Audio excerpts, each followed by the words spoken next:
ప్రధాని నరేంద్ర మోదీ 11 ఏళ్ల పాలనలో అన్ని రంగాలు వృద్ధి సాధిస్తున్నాయి.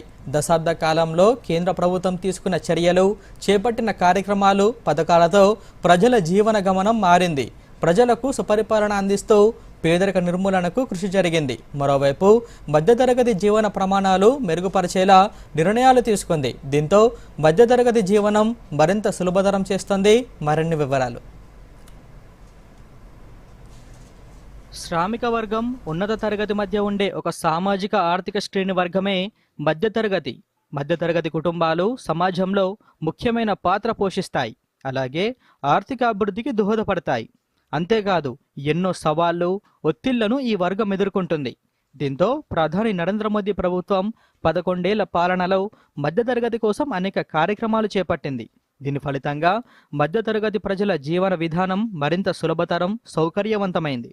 11 ఏళ్ల పాలనలో మధ్యతరగతి ప్రజల రోజువారీ జీవన ప్రమాణాన్ని మెరుగుపరిచింది. సమాజంలో గౌరవమైన జీవనం సాగించాలంటే అవసరమైన సౌకర్యాలతో కూడిన సొంతిల్లు ఉండాలి. అలాగే త్రాగునీటి సరఫరా, వంట గ్యాస్, శౌచాలయం, విద్యుత్, ఇంటర్నెట్, బీమా, పన్ను సదుపాయాలు సులభంగా లభించే ప్రభుత్వ సేవల ద్వారా ఆర్థిక భద్రత ఉండాలి. 2014 నుంచి ప్రధాని నరేంద్ర మోదీ ప్రభుత్వం ప్రతి భారతీయుని జీవన ప్రమాణాలను మెరుగుపరచడానికి నిరంతరం శ్రమిస్తోంది. తాజాగా ప్రవేశపెట్టిన బడ్జెట్లో మధ్యతరగతి ప్రజలను దృష్టిలో ఉంచుకొని ఆదాయ పన్ను మినహాయింపు పెంచింది. వార్షిక ఆదాయం 12.75 లక్షల వరకు ఉన్న వారికి సంపూర్ణ ఆదాయపు పన్ను మినహాయింపు కల్పించింది. ఈ చర్యల వల్ల పన్ను రిటర్న్ల దాఖలలో గణనీయమైన వృద్ధి చోటు చేసుకుంది. ముఖ్యంగా మధ్యతరగతి కుటుంబాల ప్రధాన స్వప్నం సొంతిల్లు. ఆ కళ నెరవేరేందుకు ఎన్నో కష్టాలు పడుతుంటారు. వారి కళను నిజం చేసింది కేంద్ర ప్రభుత్వం. పీఎం ఆవాస్ యోజన ద్వారా ఇళ్ల నిర్మాణం చేపట్టి ప్రజలకు అందిస్తోంది. 4 కోట్ల ఇళ్లను గ్రామీణ, పట్టణ ప్రాంతాల ప్రజలకు మంజూరు చేసింది.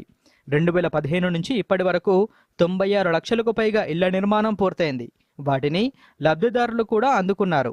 ఇందులో మధ్య ఆదాయ తరగతి అంటే 6 నుంచి 12 లక్షల వరకు ఆదాయం ఉన్న ఒక వర్గం, 12 నుంచి 18 లక్షల ఆదాయం కలిగిన మరో వర్గం అర్హులుగా పేర్కొంది. అలాగే మధ్యతరగతి కుటుంబాలు 50 లక్షల లోపు రుణాలు తీసుకొని ఇంటిని కొనుగోలు చేస్తే ప్రభుత్వం సబ్సిడీ కూడా అందిస్తోంది. దీంతో అద్దె ఇళ్లలో నివాస బాధలు వారికి తప్పాయి. అలాగే నెలవారీ అద్దె ఖర్చులు మిగిలాయి. సొంతింట్లో ఉంటున్నామన్న ఆనందం వారి కళ్ళల్లో కనిపిస్తోంది. ఇక ప్రతి ఇంటికి కుళాయి నీటిని సరఫరా చేసింది. మొత్తం దేశవ్యాప్తంగా 15.62 కోట్ల కుటుంబాలకు కుళాయి నీటిని అందిస్తోంది. పీఎం ఉజ్వల యోజన కింద ఎల్పీజీ కనెక్షన్లు అందించింది. 10.33 కోట్ల కొత్త కనెక్షన్లు ఇచ్చింది. దీంతో స్వచ్ఛమైన త్రాగునీరు అందిస్తోంది. కొత్త ఎల్పీజీ కనెక్షన్లతో మహిళలకు కట్టెల పొయ్యి బాధల నుంచి విముక్తి లభించింది. ఈ కుటుంబాలకు కేంద్ర సబ్సిడీలో గ్యాస్ సిలిండర్ అందజేస్తోంది. మరోవైపు కేవలం 22 నెలల్లోనే దేశంలోని 99.6% జిల్లాలో 5G సేవలు అందుబాటులోకి వచ్చాయి. ఇంటర్నెట్ కనెక్షన్ల సంఖ్య 285.77% పెరుగుదల చోటు చేసుకుంది. ఇప్పటి వరకు 97.02 కోట్ల మంది వినియోగదారులు ఇంటర్నెట్ను వినియోగిస్తున్నారు. అలాగే 2.14 లక్షల గ్రామ పంచాయతీలను ఆప్టికల్ ఫైబర్ ద్వారా అనుసంధానించారు.